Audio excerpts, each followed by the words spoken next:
From 2Keto LLC, it's Keto Woman Podcast with Daisy Brackenhall.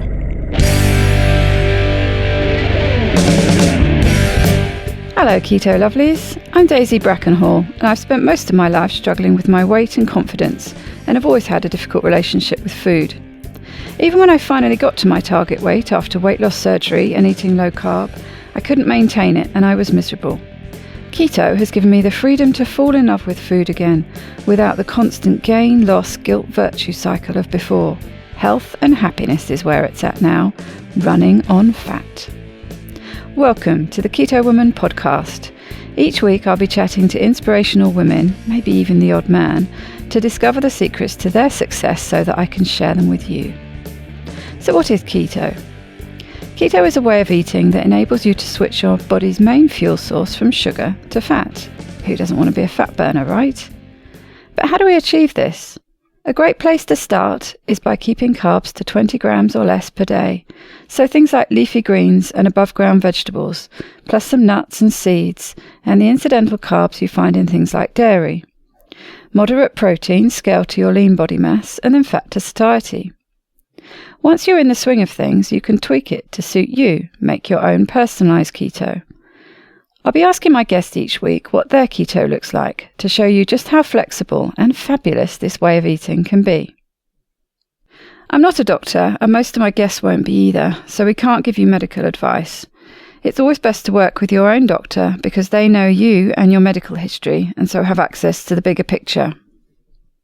Thanks to Becky Cordill for supporting me and this podcast by making a pledge at my Patreon page. Do you want to hear your name here at the top of the show? Are you enjoying this podcast and would like to help me make more episodes? Then head to my Patreon page at patreon.com/KetoWoman or hit the support button on the Keto Woman Podcast website. It means a great deal to me and you will get to headline the show just like Becky did today. Please help other people hear about and find this podcast by reviewing it on iTunes and Facebook.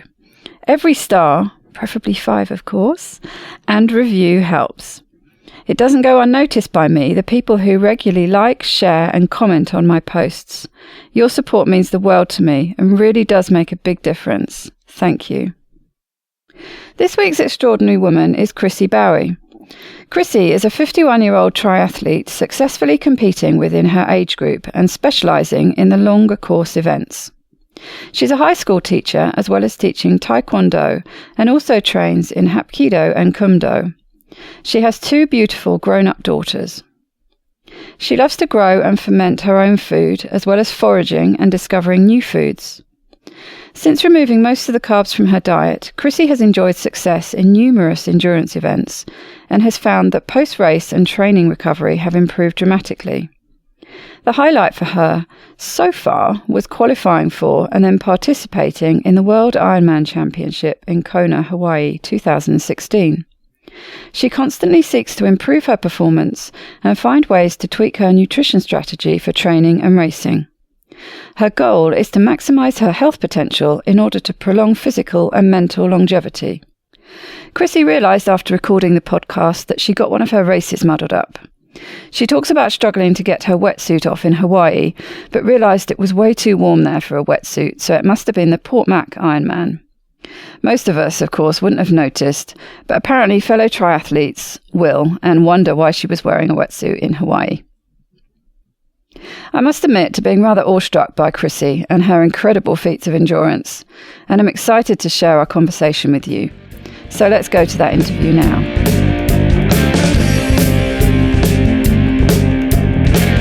Welcome, Chrissie, to the Keto Woman Podcast. How are you doing today? I'm fantastic, thanks. So you are in Australia, is that right? You're in Australia, I'm in France. Yep, Brisbane, Australia. And I gather it's pretty hot there. You've got it early in the morning, but it's still pretty hot. It's quite a nice day today compared to yesterday. I came off the track yesterday and it was 40.2 degrees. And I thought, oh, that's hot enough. This morning it's lovely. It's quite early, so I'm getting a nice fresh air this morning. That's the thing, isn't it? I'm not really a morning person, but when I do occasionally get up in the mornings, especially in the summer, it's lovely. And I wish I really could be a morning person and experience that more, because it's nice, isn't it? It's just a fresh new part of the day. And you feel kind of special, especially when you can see the sunrise. You feel like, a lot of people are in bed and missing out on it. And it sets you up for a great day, I think. It's quite a thing, isn't it, in Australia, the getting up early. Lots of people get up early and train before work. Oh, you have to train before work in Brisbane, particularly in the summertime. And I know a lot of European people who come over and train with my triathlon club. They can't believe how many people are out at 5:30 in the morning running around the river or cycling up and down Mount Cootha. Everybody's out. If I went out into the street right now, and now it's like 6:30, people are all finishing. They're all finishing their rides and they're heading off to the coffee shops, and the coffee shops are all open. That's incredible. So. It's just a whole different setup, isn't it, from other places? I guess so, and I get confused. I've been down to Melbourne and on holidays to visit my daughter when she was living down there, and I would get up early in the morning, same at 5:30. There's nobody around. And in New Zealand as well. I was over in Christchurch one time. I thought, I'll go for a run. So I get up early and I'm running around, and there's not a soul until about 8:30. What's going on? Oh, I see. As an outsider, I had this image that it was the whole of Australia. So it's not everywhere in Australia. It's just certain parts. I think down south, I think they like to sleep in a little bit more. Right. That sounds more like my cup of tea. Anyway, we digress, talking about weather and early mornings. So why don't you tell us a bit about yourself? Well, I've always enjoyed playing sport or being active, and I always sort of ran, and I got into triathlon.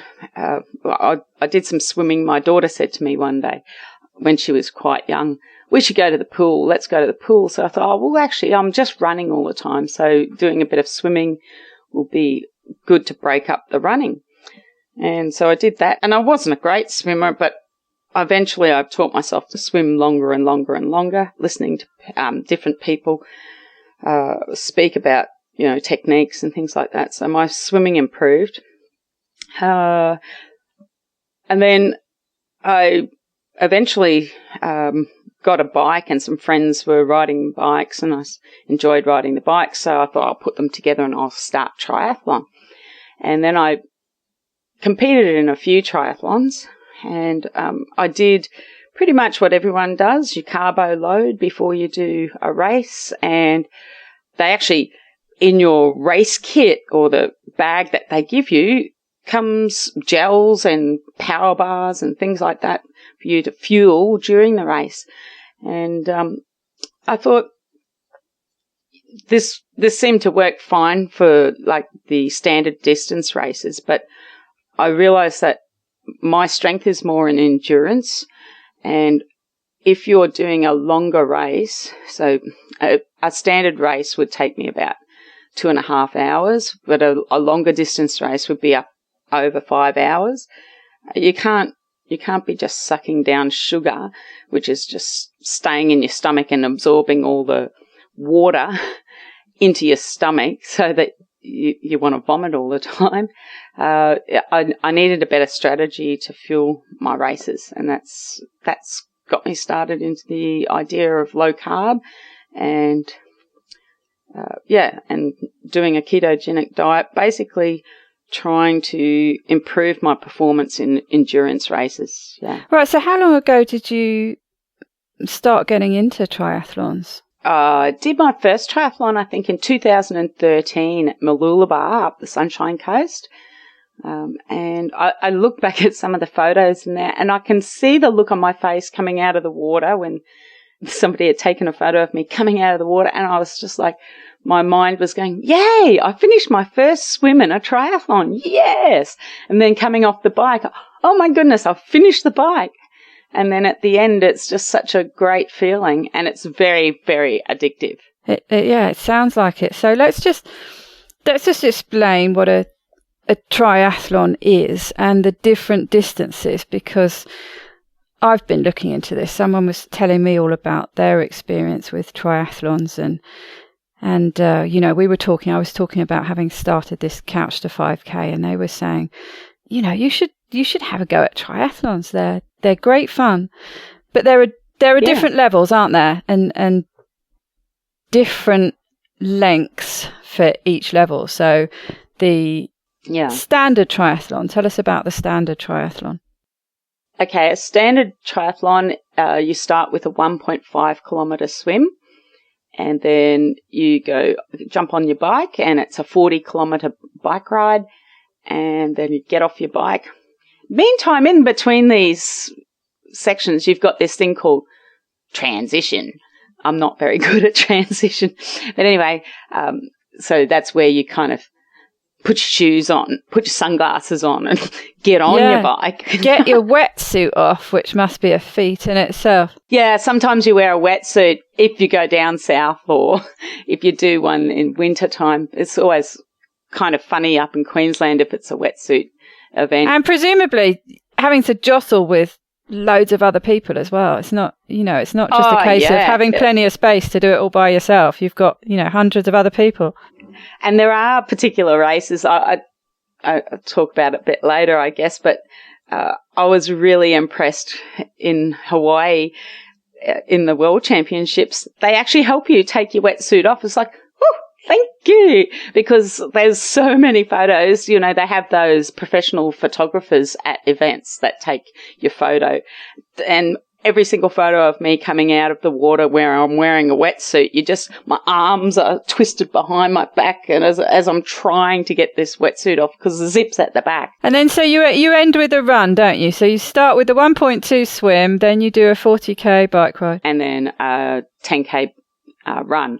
I kind of find that quite hectic, but there are shorter ones. There's sprint distance. Yeah, I was going to say that's the one I was looking at. I don't think I could even manage a standard one. I can't imagine doing the sprint distance. I've never done any of those sprint distance ones because I feel like by the time I get warmed up, the race will be over. Yeah, I can appreciate that for an athlete like yourself.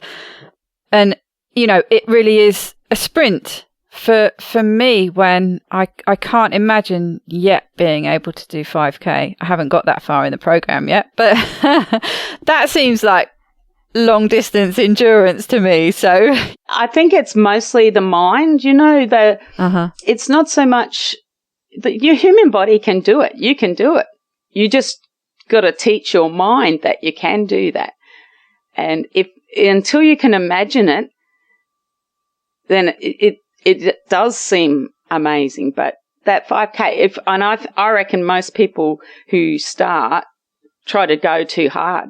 It doesn't matter whether you're swimming, cycling, or running, or anything.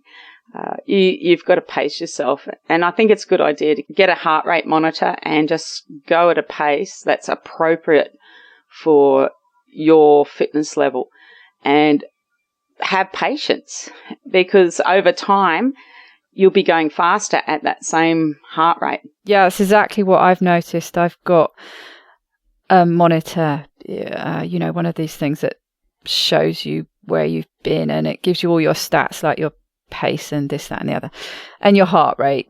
And I've noticed that my heart rate has come down, doing pretty well the same thing, actually getting harder week on week. Oh, that's great. But I found it easier, so that it just shows it's that whole repetitive thing. And that's the whole point with the Couch to 5K. They take you through it very slowly. And can I just suggest that you keep it consistent? Just be consistent. On a day, you'll have a day. Don't make excuses for yourself. That's the problem. People make excuses. So I like to just have a schedule and stick to that schedule. For me, today is lucky. It's my rest day, but I'm not, if like on the weekend, the opportunity is there for me to do extra training. And if I go, I can make excuses. Oh, I'm feeling a bit off. It's a bit hot or whatever. You can do all of that and justify it in your mind, or you can just go, this is what I'm doing. I'm going to do it. And you have to think about that person at the end that you're going to be at the end of the training session, how that sense of satisfaction and achievement. So, yeah, be consistent. Even if you go out and it's crappy and your foot's sore and it's really hot, at the end, you went through all of that, you're happy. It's satisfying. So, yeah, don't make excuses and just sometimes you just got to go, oh, well, I'm going to be really slow today, and be slow. It's very true, actually. I've often thought that when I'm sitting there and it's about the time and I'm thinking, right, I'm going to have to go now because it's going to get dark. It's the middle of winter here, so it gets dark quite early. And I don't want to be running on the roads around me in the dark because I'm in the middle of the woods, in the middle of nowhere, and would stand a good chance of getting run over, basically. So it's good to go while it's light, and it's getting to that time, and it's cold and it's a bit drizzly, and I'm thinking, oh no, I don't really want to do this, but it's like, no, you're going to do it. It's half an hour. That's all it is, and you're going to feel great when you come back. And so, I put all my kit on and I plug my earphones in and listen to my music, and I get out there and you're absolutely right. The feeling you have when you're coming back, even if you've ended up getting soaking wet and it's cold and you feel miserable, from that point of view, you feel fantastic because you've done it. Yeah, absolutely. And sometimes for me, if it rains at the end of my run or at the end of my bike, I feel even more special. It's like a reward. I've cooled down and I've experienced some different weather, Yeah, we're at opposite ends of the scale. Cold here and hot there. Do you train all year, or is it a seasonal thing? Oh yeah, I train all year because I enjoy it. The season is generally summer. It seems really crazy, but summer, that's when all the races are, or most of the races. It seems like there are things in winter as well. But yeah, there are some just runs that run through, like a lot of the marathons are in winter here. Not that I really do though. Oh, I guess I do sometimes do some marathons, but less of the triathlons are through the winter time. It does seem like an extra level of endurance having to do the triathlon, but also to do it in quite extreme hot temperatures. That sounds like, dialing the challenge up, however many, the percentage scale. I think I prefer the heat. I tell myself that I have an advantage over others. Others suffer the heat worse than me. I don't. That's what I tell myself. I train in the heat and I enjoy the heat. I went down to Melbourne, I think it was like 2015. There was a race down there. My cousin sort of encouraged me to come down and stay with her. She was the one that got me into triathlon. She was like, what are you doing physically to challenge yourself, Chrissie? Get into triathlon. So I get into it. And then I end up being addicted to it worse than her. Anyway, I went down to Melbourne, and it's February. Now, up here in February, it's the hottest month of the year. It's, typically mid-30s. I went down to Melbourne. It was quite warm, and I was surprised by how warm it was. On the day of the triathlon, I'm standing on the beach in a wetsuit in February, shivering. I had to get a hot cup of coffee to warm myself up. I'm shivering on the beach in my wetsuit. Unheard of. I've never shivered in my wetsuit. And then I'm looking at, it's supposed to be like flat water. I can't remember the name of the beach. It's supposed to be flat. But there's a storm out to sea. So it's surf. It's really rough. And there was people pulling out of the race, or pulling out of the swim. They were just going to do the bike and the run and not get an overall time, but get the time for those segments because the the water was pretty rough. And in fact, when I was actually swimming that race, I remember I swam past the first marshal, which was the lady. The marshals are out there. You got these turn buoys, so you don't just swim in a straight line. There's always some weird swim, so like an M shape or a U shape, something that you've got to keep. The yellow buoys on your right and the orange buoys on your left they give you some instructions that you've got to remember in the panic of it all. Anyway. That sounds confusing. Why can't you just have a straight, out and back? A straight line would be good, yeah. There must be a reason for it, but I can't think what it would be. There or a U reasons. shape. I could understand a straightforward, U shape. Yeah. So you go out and you go along and then you come back. But no. Let's do an M shape and confuse them all. Yeah. Let's make it really complicated. Yeah. Back to the story. Yeah. So I'm standing on the beach shivering. I got my goggles in my hands, and then they say, okay, my category was ready to start, and they do this big horn to get you going. Anyway, so I've got my cap on. I go to pull my goggles on, and they snap. I've come from Brisbane, flown down with my bike on an aeroplane. The logistics are pretty, out there. Anyway, so I'm standing on the beach with broken goggles looking at this rough water and all the people in my division or category running into the water, not me. I'm standing there going, oh no, my goggles have broken. I held them up in the air, and a lady came running up and she gave me her goggles. She goes, I'm not swimming. Take mine. Oh, how wonderful is that? And I tried to return the goggles. I could never find her again. There's, thousands of people. So anyway, I go out. I'm swimming. I go past that first marshal, and she's, this lady on a surfboard, and she's at the first turn buoy. I go around the second turn buoy, and then I go around this M shape, the third turn buoy. Oh, it's funny. She must have a twin. There's the lady who looks like the first marshal. No. And on the way to that actual, what I believe to be the third turn, I had all these blokes, because, wave after wave go. So the bloke, I'm swimming and I'm hitting blokes. I'm thinking to myself, they're going the wrong way. No. Chrissie, you're the idiot going the wrong way. So anyway, it was quite funny. And I remember that I had the worst cramps in my calves as I was coming in out of the water finally. I had to just ball myself up, because every time I tried to put my foot down on the ground, my calves would cramp so badly. I didn't move my legs enough, I don't think. So you had an extra long swim then? A little bit longer swim. By now it's pouring down rain. It's still quite dark down there in Melbourne. It's pouring down rain. I get to my bike. There are my running shoes and my bike shoes. They're all at the transition in about 2 inches of water. You weren't allowed to put plastic over any of your stuff, because the wind would blow and, it can be dangerous. So all your stuff's wet. Oh, no. So you've got to put on wet stuff at the transition. Oh, no. Yeah. And, it's February. I had not expected that it would be cold. It was freezing. I get on the bike, finally, after getting my wetsuit off, overcoming the cramps in my calves as I do it, I get on the bike and I think I can't feel my fingers, I can't feel my arms, can't feel my legs. I look at the other competitors from Melbourne and they've got their little jackets on and things like that. I thought, who would have thought to put a jacket in February?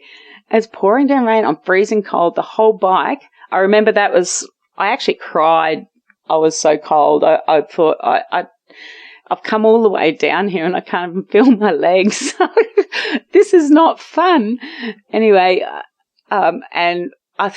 eventually I just thought, well, it's pouring down rain. Let's just concentrate on staying on the bike and not having a crash. Because there was 180 turns and I thought, it's so wet. The conditions are so hard. Don't come off the bike. Concentrate. And I wonder whether being so cold actually improved my performance, because I couldn't tell if my legs were sore because I couldn't feel them. Anyway, when I finally got off the bike, oh, thank goodness that's over. I started running in my wet shoes. The sun came out and it was steamy and it was really, really, really hot. And that's pretty typical of Melbourne. I think, it's freezing cold and hot and windy and everything in that one day. How lucky. At the end, I felt so fantastic. Yeah, everyone was literally steaming, I should imagine, when they were finishing the race. Yes.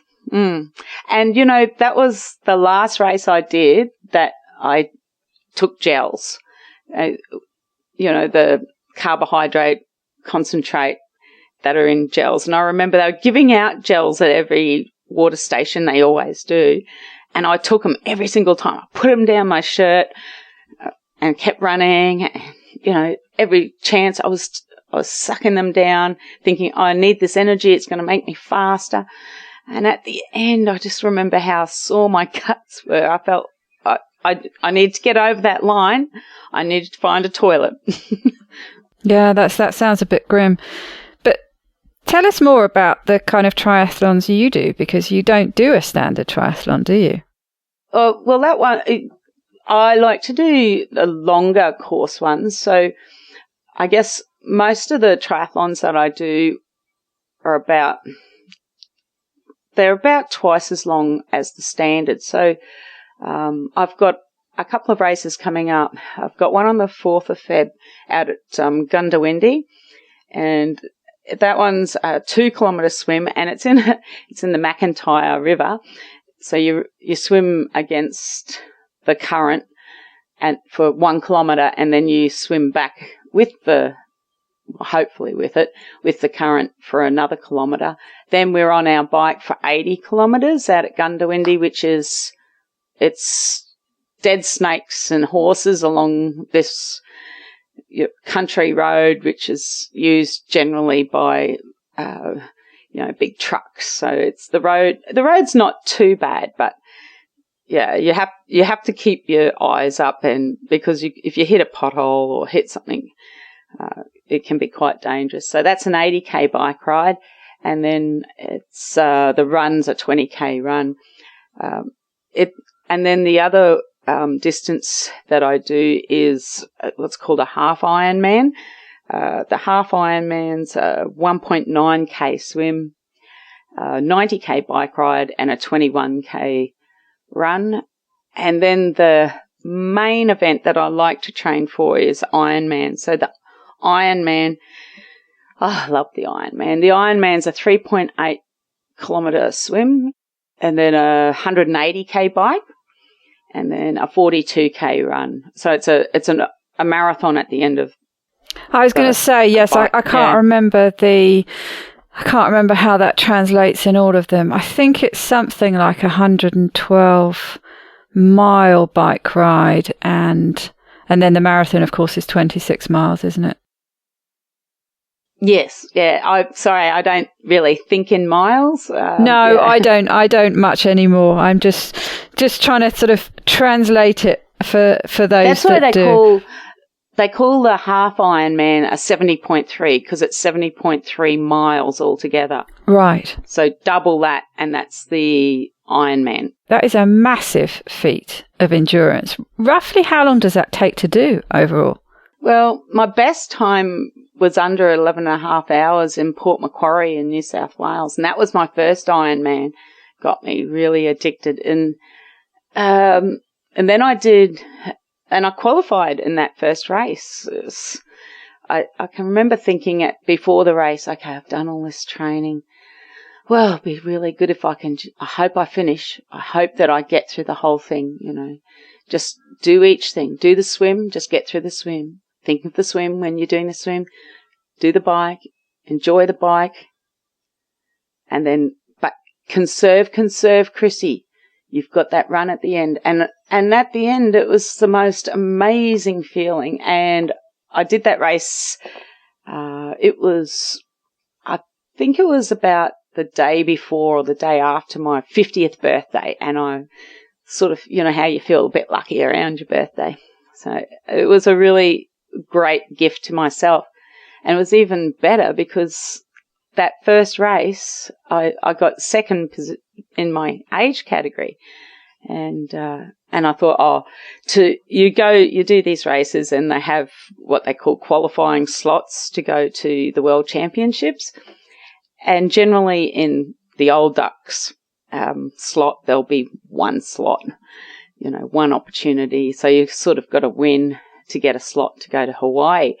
Anyway, so I went to the presentations and what's called roll down, where they offer up the slots. So if the person who won doesn't take the slot to go to Hawaii, then you can nominate to go. If you got second, they'll call you. That's why it's called roll down. Anyway, I had a look on they had tables and charts on the walls at the roll down ceremony, and it said there was a table there and it said 2 slots in my category. Oh my goodness, 2 slots. Oh my goodness.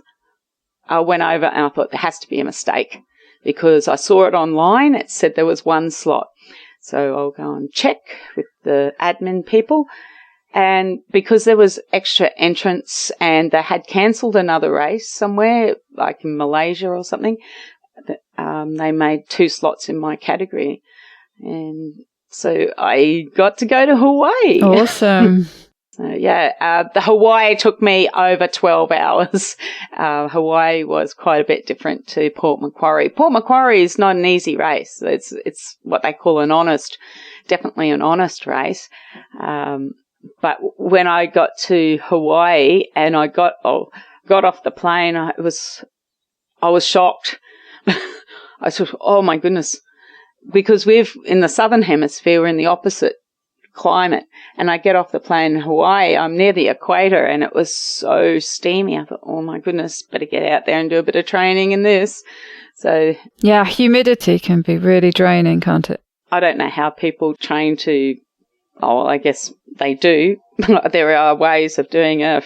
A friend of mine had a photo, it was in a magazine of him in the bathroom at home with, the steam going on his training on his bike on a trainer to acclimatise for when you're travelling from the southern hemisphere to the northern hemisphere and adjusting to the different climatic conditions. Right. Yeah. Have someone, point a boiling kettle at you or something while you're training away.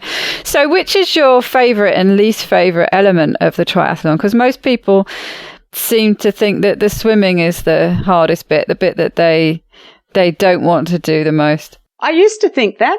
I'm pretty small and swimming, I do swim a lot, but I usually, every time I go to the pool, I tell myself, now you have to do some hard efforts in here, but I always tend to use the swimming as a way of recovering from running and cycling.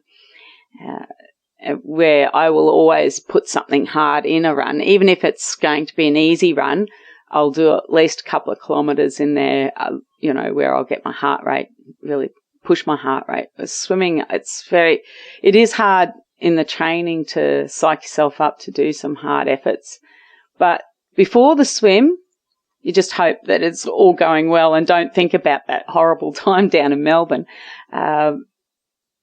But while you're actually swimming, it's the most peaceful time of the race, I think, if you break away from your group, that is. It wasn't like that in Hawaii. That was 3.8 kilometres of washing machine and just hoping that you're not going to lose your goggles with somebody slapping you and kicking. And it's that all I could see was white. And I can remember training. We got to Kona and I thought, I'll do this swim, see what it's like. And it was beautiful. I look like you get in the water and I can see coral and beautiful fish and different fish to what we see here. I'm a biology teacher and we take kids up to Heron Island every second year. And we have really good coral here, but I was quite amazed in Kona how beautiful that was. But on the day of the race, didn't see anything. All I saw was, bubbles and white.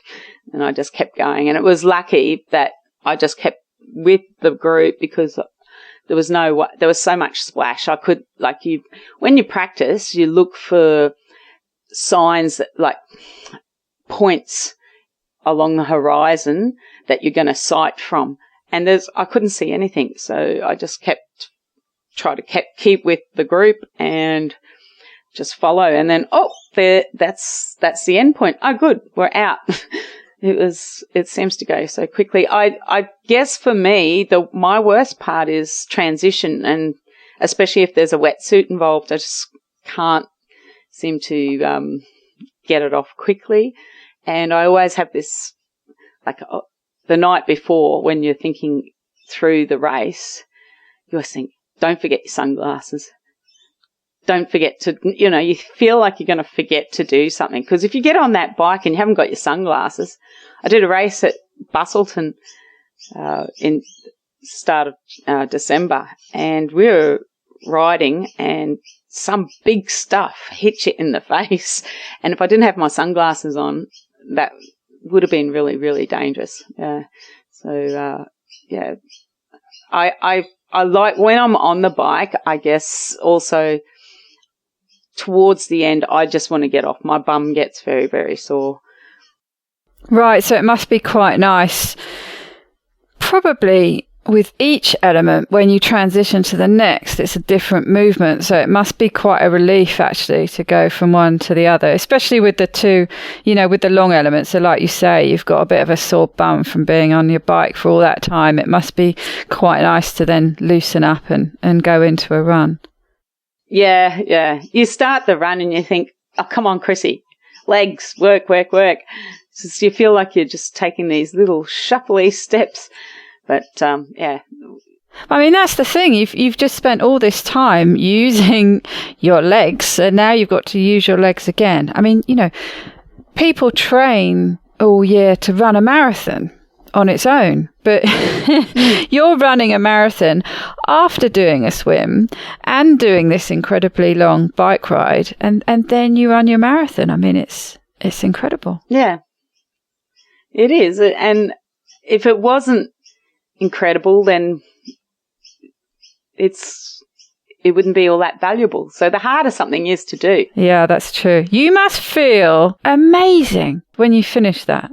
Yeah, and I think the first one is you'll never feel as fantastic as finishing your first Ironman, I think. I remember I came back to work and my friends from work, they all stood up as I walked in. Somebody must have said, she's here.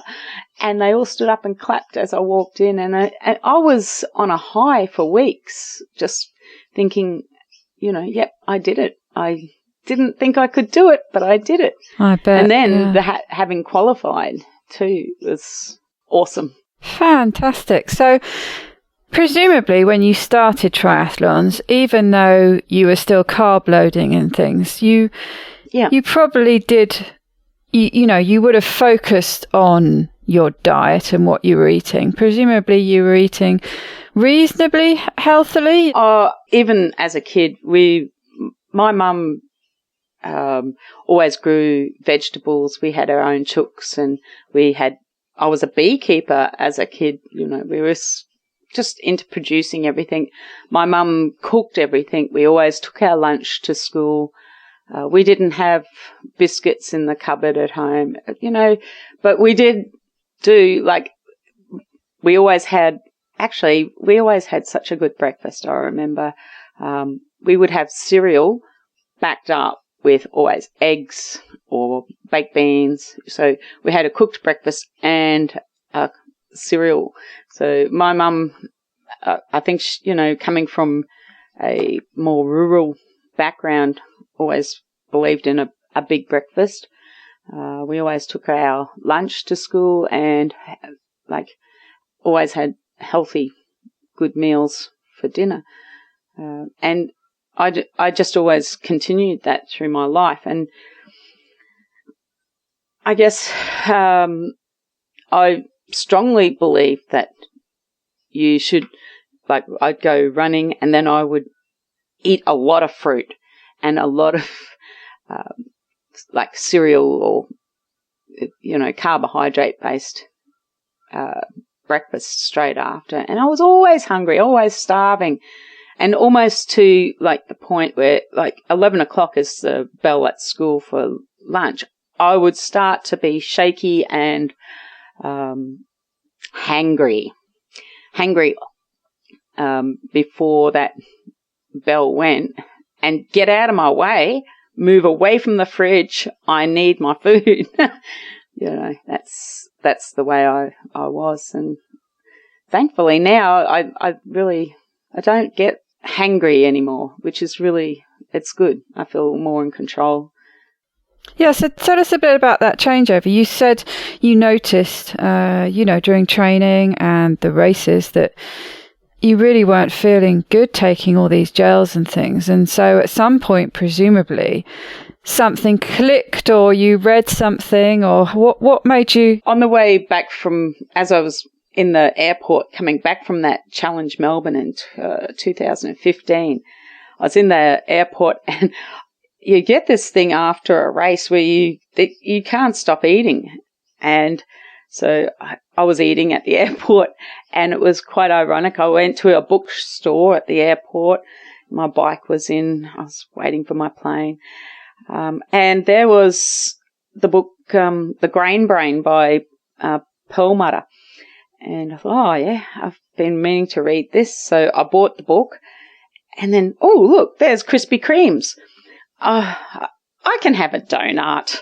So I'm sitting there eating this great big donut, reading The Grain Brain, which is hilarious now that I think about it.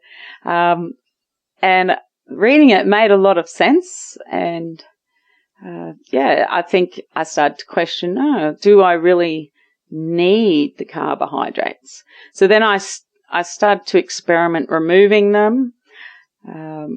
It was kind of hard to have the courage to not do the carbo load and not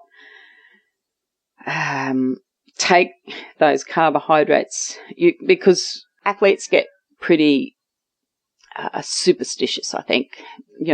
What's worked for you in the past, it's hard to, you believe even to the point where I've got to have those same socks because, I did well in that race. You become so superstitious. So it was really hard to back off on the carbs. But, after reading that book, I started doing more a low carb.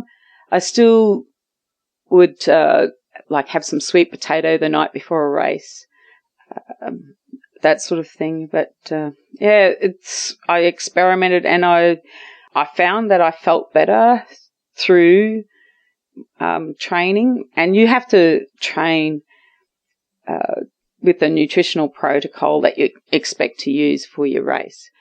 I was going to say that was there some kind of switchover? I mean, I can imagine what you were saying about the superstition, that aspect of it, but also, people do tend to feel a little bit rubbish when they go from a higher carb to a low carb diet. And if you're combining that with training, presumably it will have an impact on your training. So that must be difficult. You must have to get the timing of when you're going to do that right. Yeah, I think, what I actually started doing, I did start the 5-2 diet at one stage. I used to be about 58 kilograms, and it was just ridiculous. My ex-partner and I, we went on this train trip across the country from Perth back to Sydney. And you're on this train, and it's luxurious, but what do you got to do? But free food. I'm just going to eat all this food. We got back and I was 58 kilos. That's not my normal weight. So I think I'd put on about 5 kilos in, a week's holiday. As I say, you mentioned earlier that you're tiny. You must be tiny, because 58 kilos doesn't sound like a lot to me.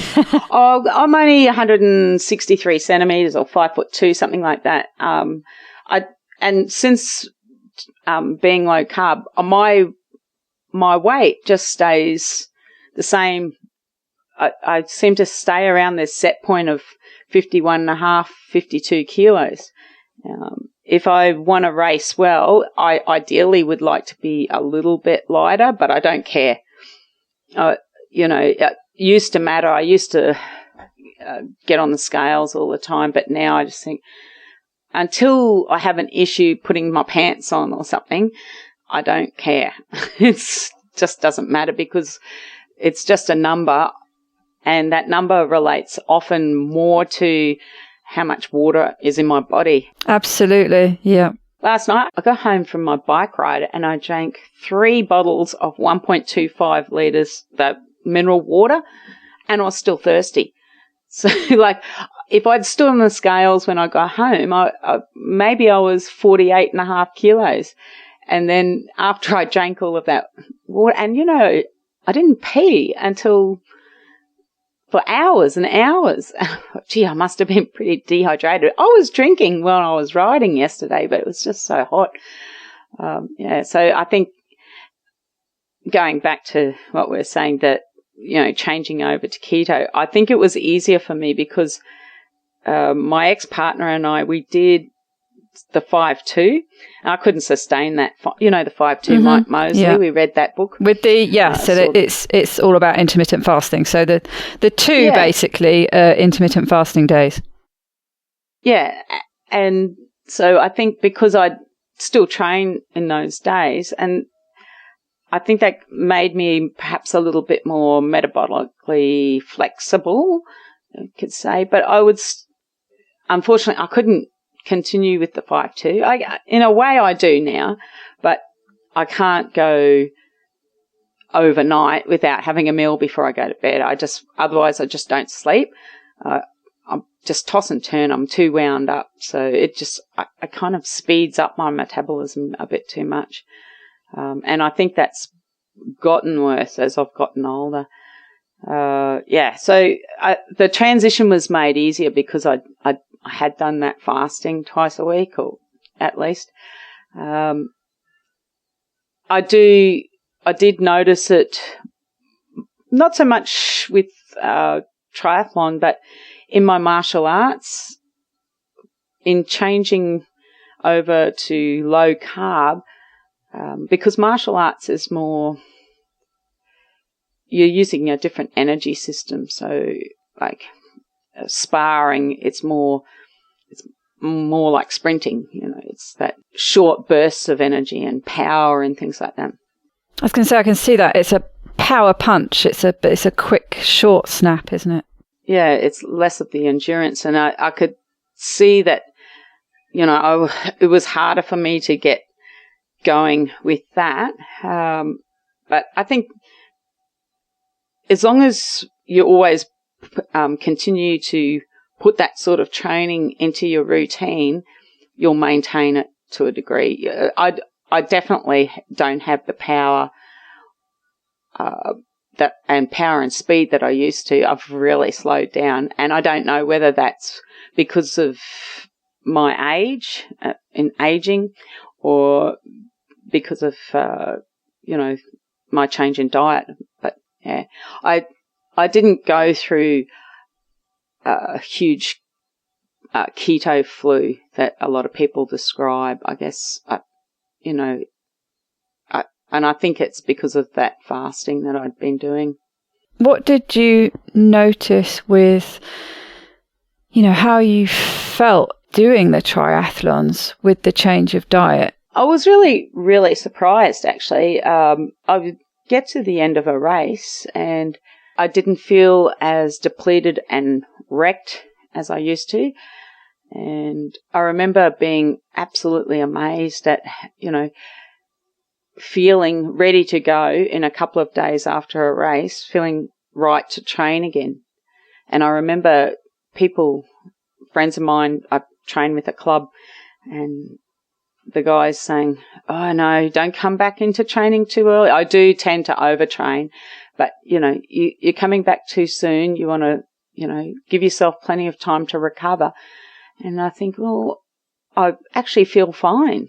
My recovery, it really improved a lot. So that's a great thing, because if you can recover better from your training and recover better from your races, then you're ready to improve again, ready to go. Whereas if you're needing lots of recovery time, that's time off. And so, you can lose that fitness level a little bit, I think. Yeah, lose that momentum and presumably make it also that much more difficult to, start it up again. I don't know if have you seen the serial killers film? The second one in particular called, I think it's either Run or Running on Fat, which is funny actually because they're rowing rather than running.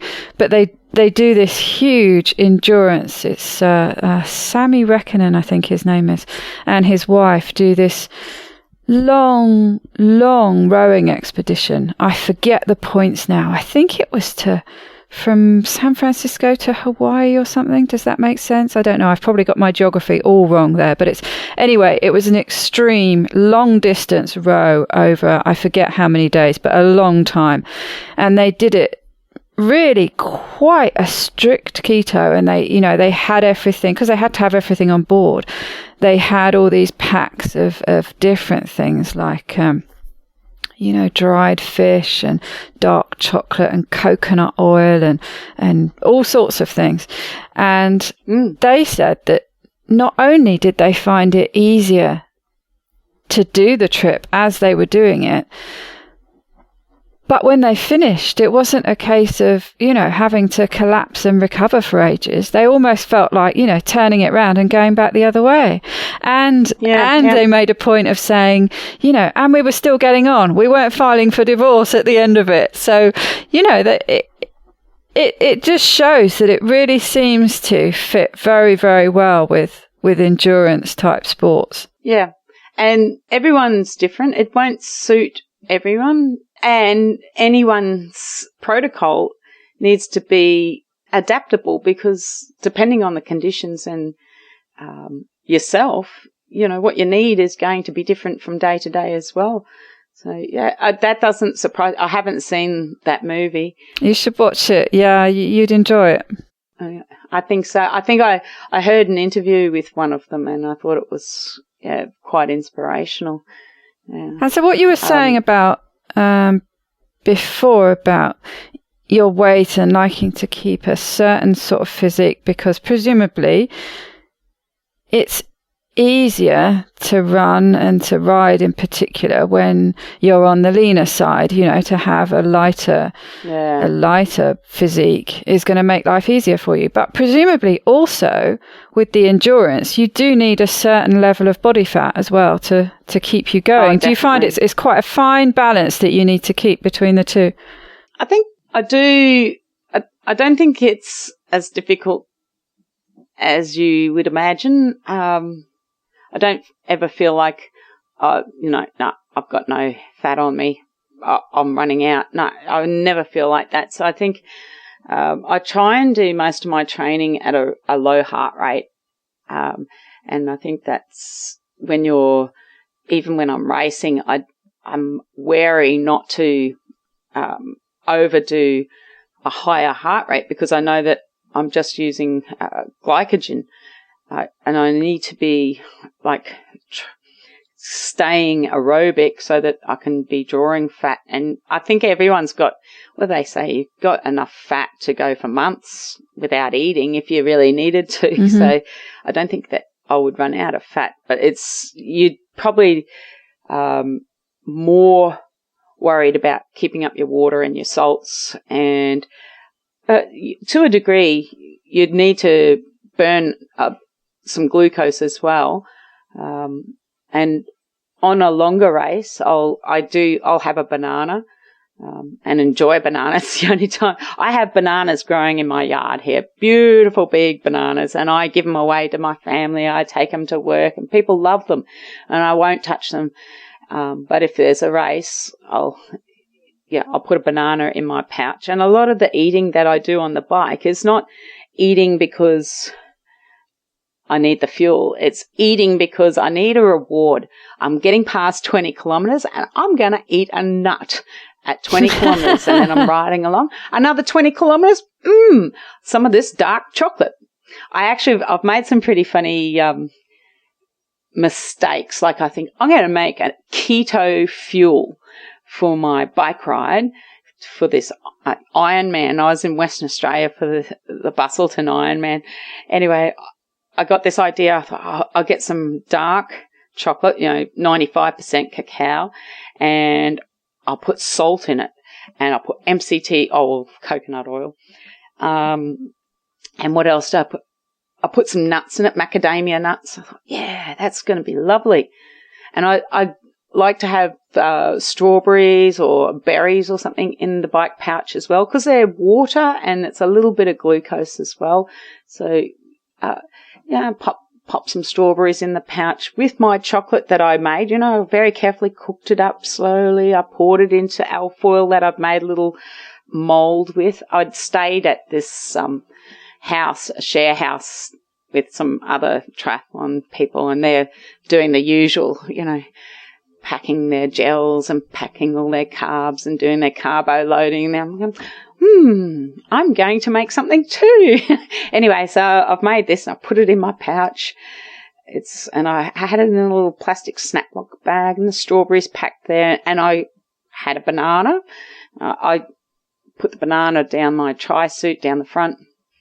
Anyway, we're cycling out there, and it's 180 kilometres out into very, very hot, windy environment. And I can think, oh, that's right, I've got this fuel.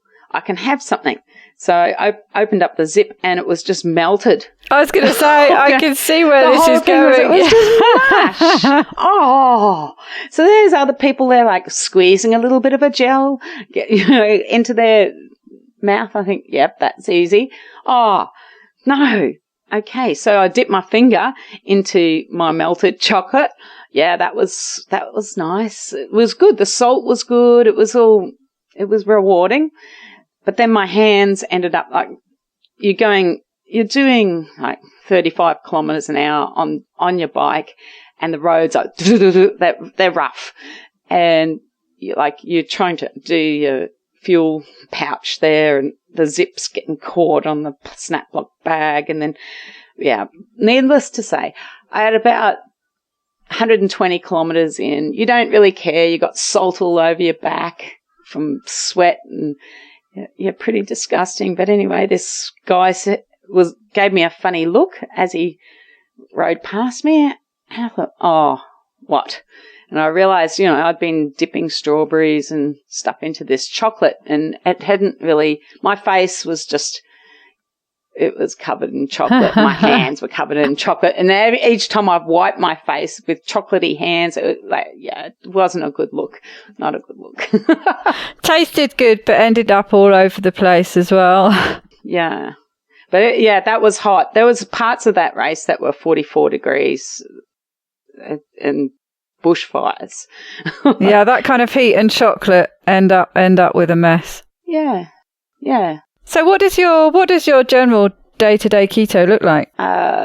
Generally, I'd wake up and I have coffee, black coffee. I make a bit of, I've made this turmeric paste actually, and I put a bit of the turmeric paste in my coffee.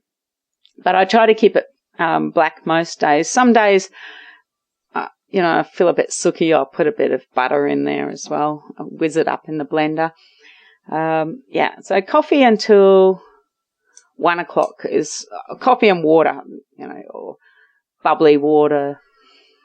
Sometimes I chew on a bit of rosemary, which is nice, but I like to fast until about 1 o'clock, or later if I'm not hungry, but usually 1 o'clock. I usually automatically get hungry, and I think, what's the time? Oh, 1:10. That's why my stomach's rumbling. And your training's in the morning as well, so you train fasted. I train in the morning. I have to train morning and afternoon. Generally, most weeks I do, I guess between 15 and 20 hours triathlon, and then up to about 6-7 hours martial arts a week. And I fit my work in between, but I've been on school holidays, so it's easier to do. Got a bit more time. I don't know how I'm going to fit it. Yeah, Just training morning. I'd either do a swim or a bike or a run, and then go to work. I always take my lunch. Actually Mondays and Thursdays, I don't worry about it. I like to just have one meal Mondays and Thursdays because I have easy days Mondays and Thursdays. So if I do today, I'm going to probably go to the pool later on this afternoon, and that's easy. And and when I come out of the pool, I'll eat my first meal of the day. And I'll be nice and hungry then because the pool swimming makes you a bit hungry. It does, doesn't it? I don't know why, but it does. And it's not even like I used to think it was because your whole body got a little bit cold, but swimming in the pool here at the moment is like swimming in a bathtub. It's not cold, and people get out of the pool and stand under the shower to cool down and then get back in the pool. That's how warm it is. But anyway, I still get hungry after the pool. So one meal a day on Mondays and Thursdays generally. Right. So, but your other days you're eating at 1. So what does your lunch and your dinner, what kind of foods do you have? Standard lunch is, for work especially, I'll probably have 2 eggs, boiled eggs, and tin of sardines, and head size, the size of my head, which isn't huge, but salad. It's just a stupid amount of usually like spinach, green salad, like it's spinach, parsley, whatever is easy to buy. It's usually got about 5 or 6 different green vegetables or green salad stuff with that sardines and a couple of eggs. And I always put some fermented vegetables in there. I ferment like cabbage or zucchini. I like to make kimchi, sauerkraut, that sort of stuff. That goes with my salad. And you can ask the people at work, it's always the same. What have you got today, Chrissie? Salad, fermented vegetables, sardines, and egg.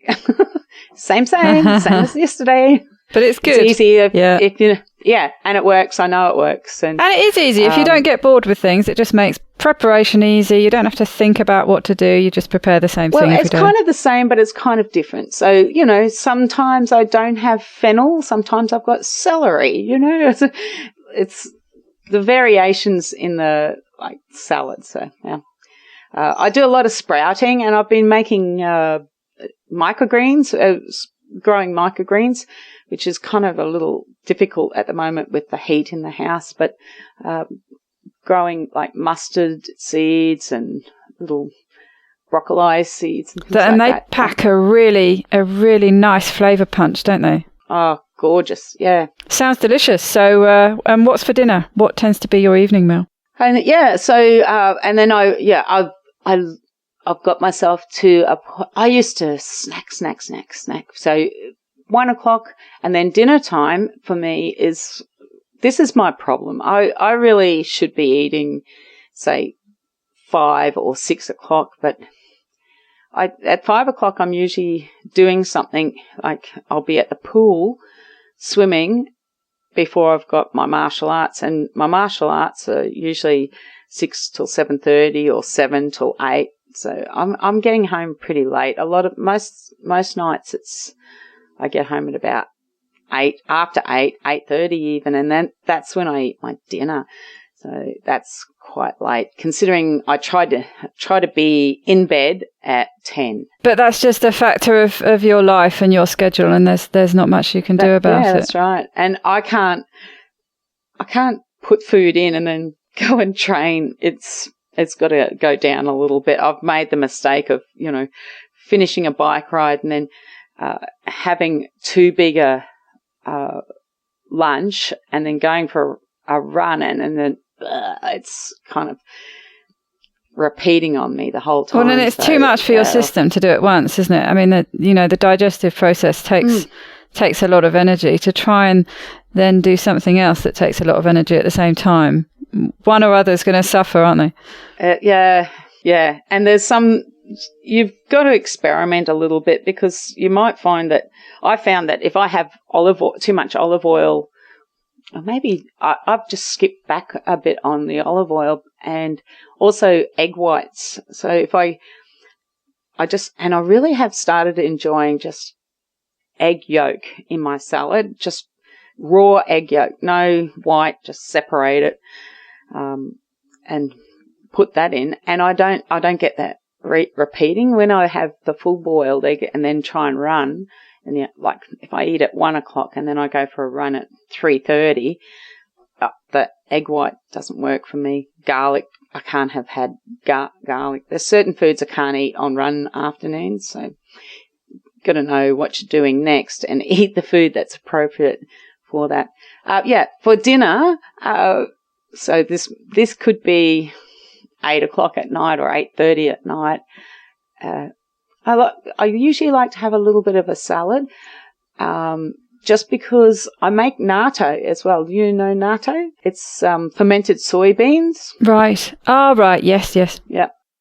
And a very small amount, because I don't want the carbs. There's carbs in soybeans, and soybeans have got a bad rap. But I buy organic soybeans, and I mix them. I ferment them. It's one of the exceptions, though, I think. Most of the people who come down on soy, they tend to say, but there is the odd exception, and and that's one of them. So, yeah, and it's a really fantastic source of K2, which is supposed to be very good for a lot of things. For me, I have like skin issues, and so I'm trying to look after my K2 levels. I don't know if I can test it or anything, but anyway, I've been making that for, I guess, about 6 months.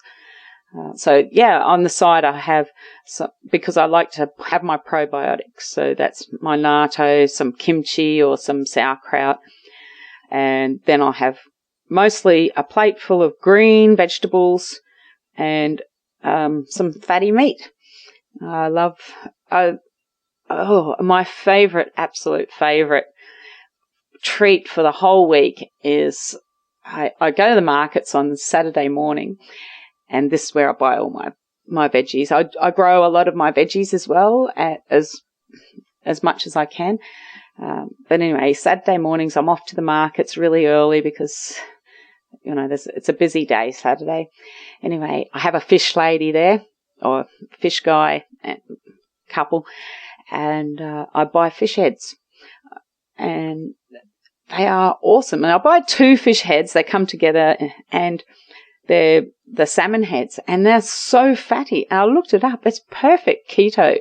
Perfect. Like, it's not too much protein, lots of fat, and that's really satisfying. I wrap it in the salmon head. I stuff it with like greens. I've got this herb that grows in my garden, and I chop that up, put that in, maybe some coriander, some ginger, some lemon, a bit of garlic, at least that, maybe a couple of little cherry tomatoes, stab them, and then I wrap that up with,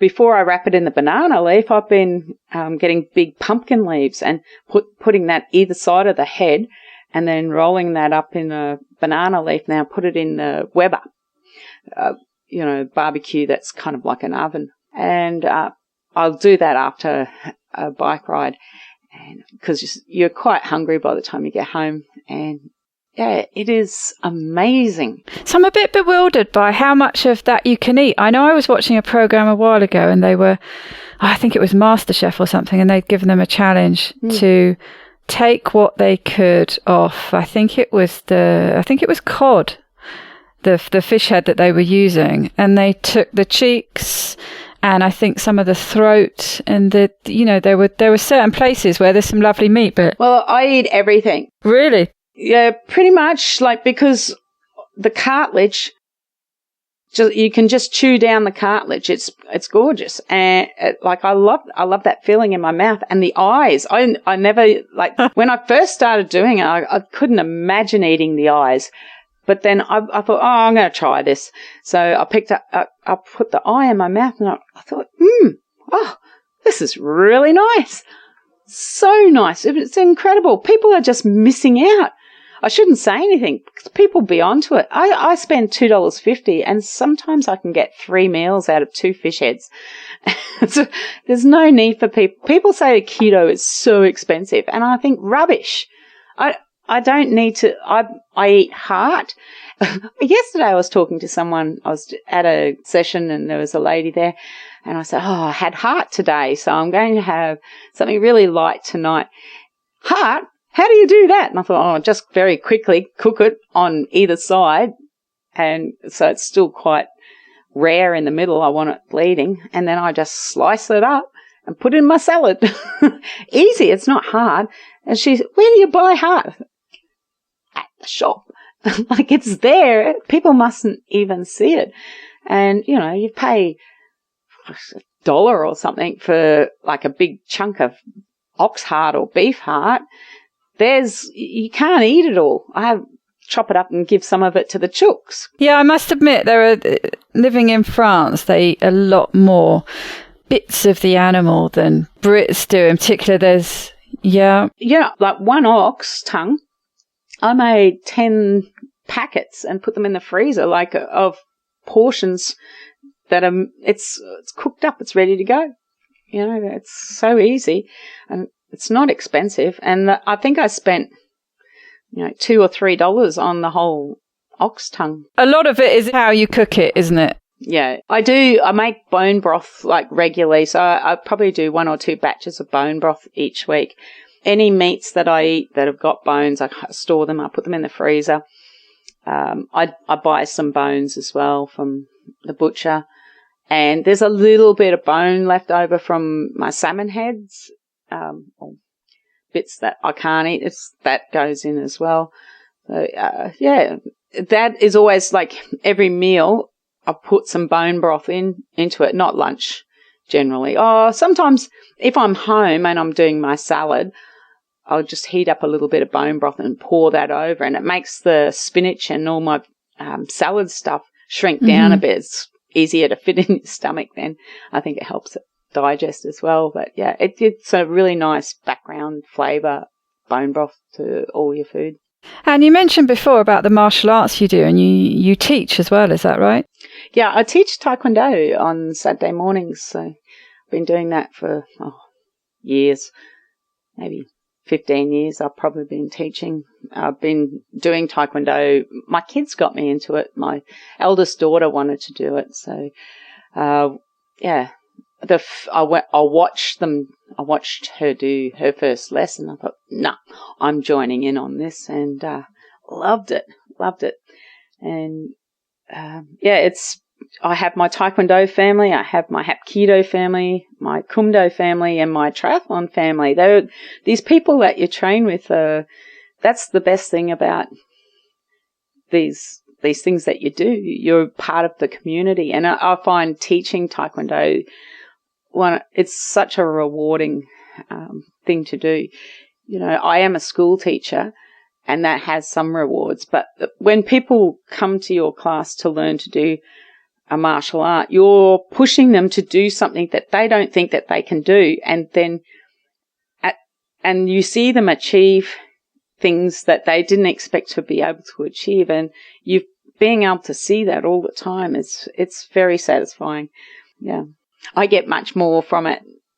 Like, they don't realise how much they give to me. Right. Yes, I can see that. What kind of age groups? All age groups, or a particular kind? Yeah, we put them all in together. So my youngest usually would be 5 or 6, and I think one of Ian is probably 65. He just did his black belt. That is so inspirational. Big range of people. Yeah. His kids were coming to training, and I remember I used to say, Ian, you have to join in. You got to join in. I always try and pressure the parents to join in. If they think they're just sending their kids, I think, I don't just sit there and watch. Just jump in. You may as well. You're here. Come on. Anyway, and he joined in, and it's so good to see someone who's mature, and so it is harder to learn things as you get older, and you're just stuck with it and really focused. And I think that's so good for his kids to see that persistence. And they would know, like, it's not easy for him. He's older, you know, your joints and your mobility's very different as you get older. I'm very proud of my students, as you can tell. I was going to say, I can tell.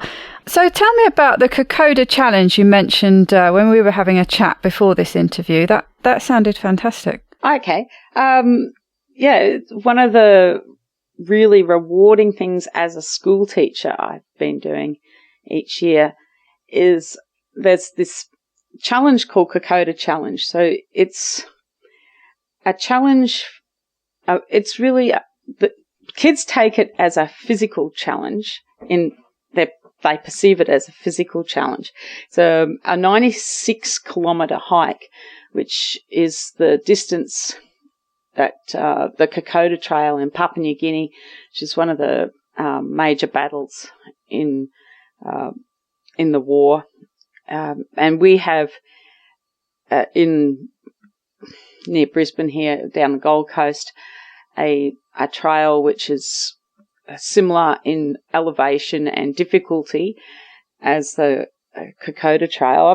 I've been to Papua New Guinea and done it there as well. But we take kids on this Kokoda challenge, and it's astounding, like what they can learn from just hiking, and it's so challenging, and the elevation and the heat and walking through the night takes us about 30 to 36 hours. I think 39 hours is the cutoff. And I have a couple of times been a little bit worried that we weren't actually going to finish by the cutoff time. But anyway, yeah, you're walking with these kids, and it can get a little bit ugly. You know, it's 1 o'clock in the morning and we're hiking up. There's a point called the Slippery Peg, and the slope that you're walking on is so muddy. You pick up your boot and you've got about 1 kilo of slimy mud on it. So you pick it up and you bang it on the ground to get the mud off, and then you put it down, and then you pick up your other foot, and then it's slimy mud, and it's another. And each step, you seem to be sliding back down the hill a little bit. So it's really, really very, very challenging. And the kids really find it very tough. And they train for it. And part of the training is like near the school, we've got a forest, and they do this training through the forest. And it hiking overnight and over that time and distance, they've not really, it doesn't mentally prepare you. So the thing that I think people don't realize is, you know, human beings can do so much, but what stops us is what we believe we can do. We can all run faster, you know, we just don't believe we can run faster. And until you kind of have that picture in your mind of yourself doing it and thinking of a way and imagining yourself doing it, then you can't do it. And then suddenly you break through and you can do it. And for these kids, and they do this 96 kilometres hiking, and, you know, they are exhausted. They are absolutely spent at the end. And to watch them march across that finish line, and at the finish line, usually their parents come, and it's dark and it's the next day, and we've been hiking since Saturday morning. We might be starting at 6:30 in the morning, and we're finishing the next day in the dark, and they're crossing that line, and I have to go at the back because the tears are rolling down my face each time to see what these kids have accomplished in that time. And that's one of those really, really rewarding things. That's incredible. So there's no stopping. I know when you first mentioned it, this 96K, I had visions of, you know, a sleepover halfway through or something. No sleeps. I think sometimes we sleep as we walk. We stop and eat so we try to keep the stops below less than half an hour, change socks, things like that. And it's freezing cold at night in some of the spots. You're at the top of, there's a place at Beachmont called Army Place, or I can't remember. Anyway, I can remember I needed to change all my clothes because I'd sweated and I was so salty and I had chafing, and I'm standing at the top of that hill, and you have a support crew and they drive to the different spots and they meet you and they've got the food that you've prepared on. And yeah, you hope that they're there, the food is hot and they're ready to go. You hope that's going to happen. Anyway, so I'm standing there and with one of the parents who was in our support crew. He's holding up a big towel so that I can pull down my gear and change my pants. And I'm just thinking, why are you holding the towel up? It's ridiculous. The wind is blowing. There's lights and everything. I think, somebody's going to have to just see my bare bum in this freezing cold. I don't care. It can be really, really cold. -5. Well, for us, it's cold. -5 degrees, something like that. But then during the day, it's so hot. So it is a real challenge. Yeah, that's a real challenge going from one extreme to another, isn't it? And what age group are these kids? The youngest I've taken is 15, Ali. Yeah, and that was fantastic for him. Normally we wouldn't let the juniors. There are shorter races hikes, like 48 kilometre. 30 kilometre and a 15. So we can take, the year 7 and year 8s to the shorter ones, but generally 15 to 17 year olds for the 96 kilometre. It's pretty arduous, and I wouldn't expect the younger ones to do that. But we did take that 15-year-old. He was really quite fit and done a lot of training. That must be an incredible thing, though, for a young person of that age to achieve. Really must set them up. It really is. And yeah, I think it changes their perspective. After you can see that they stand taller and hold their heads higher. They come back to school and you can see that's what you want from it.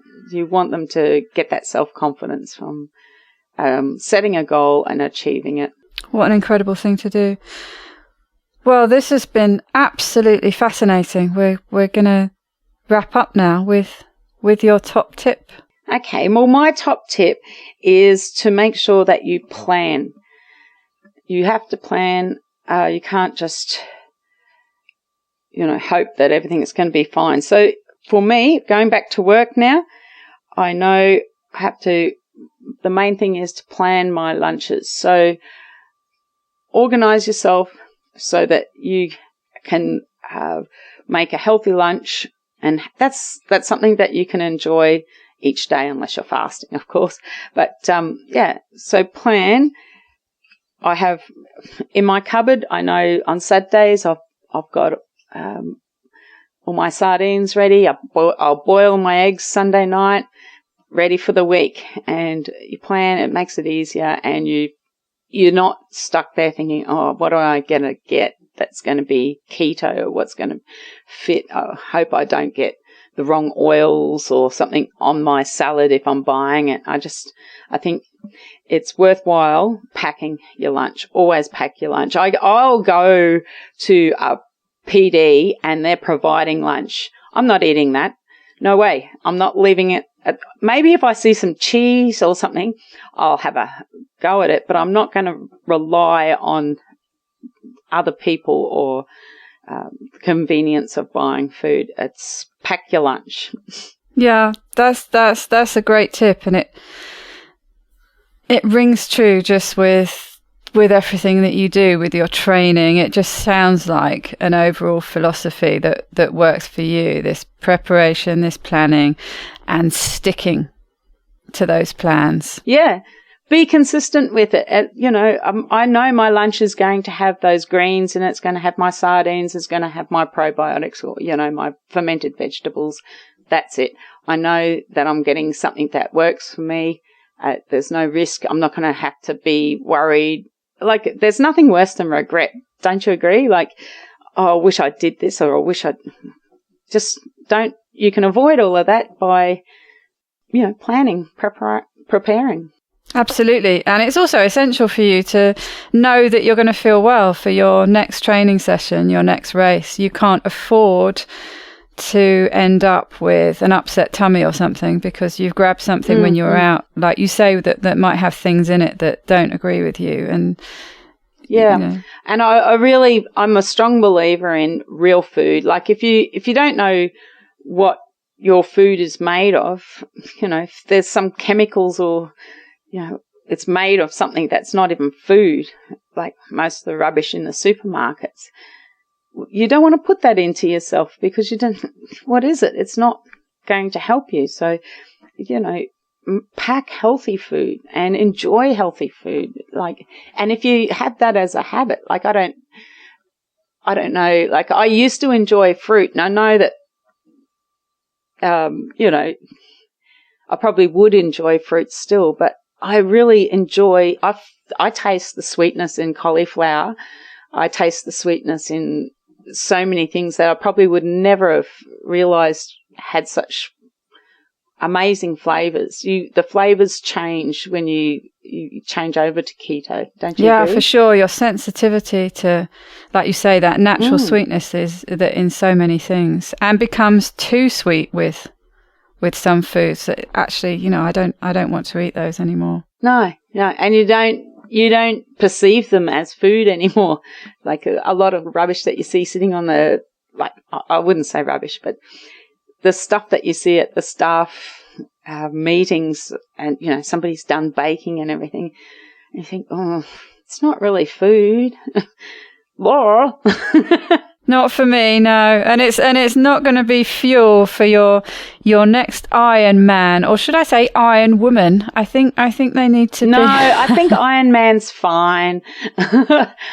When you cross over the line, they say, Chrissie Bowie, you are an Ironman. Oh, it's so good. I'll take it, whatever. Yeah. Well, you are an absolute inspiration, and it's been fantastic talking to you today. Thank you so much, Chrissie. Oh, thank you. To get the resources and links from the show, please go to ketowomanpodcast.com. Are you my next extraordinary woman? Maybe you've got an idea for a show, a topic you want to hear about. Let me know how I can tickle your earbuds by dropping me a line at daisy@ketowomanpodcast.com. If you fancy joining me on this exciting adventure and want to help me create new episodes, please go to my Patreon page at patreon.com/KetoWoman, or simply hit the support button on the Keto Women website. It's thanks to the two keto dudes that I'm hosting this podcast, so please consider heading to their Patreon page at patreon.2keto.com and help them bring you more podcasts like this one. This week's quote is from Shalane Flanagan, a US Olympic marathoner. Don't be afraid to dream of achieving the impossible. Bye-bye, Keto Lovelies.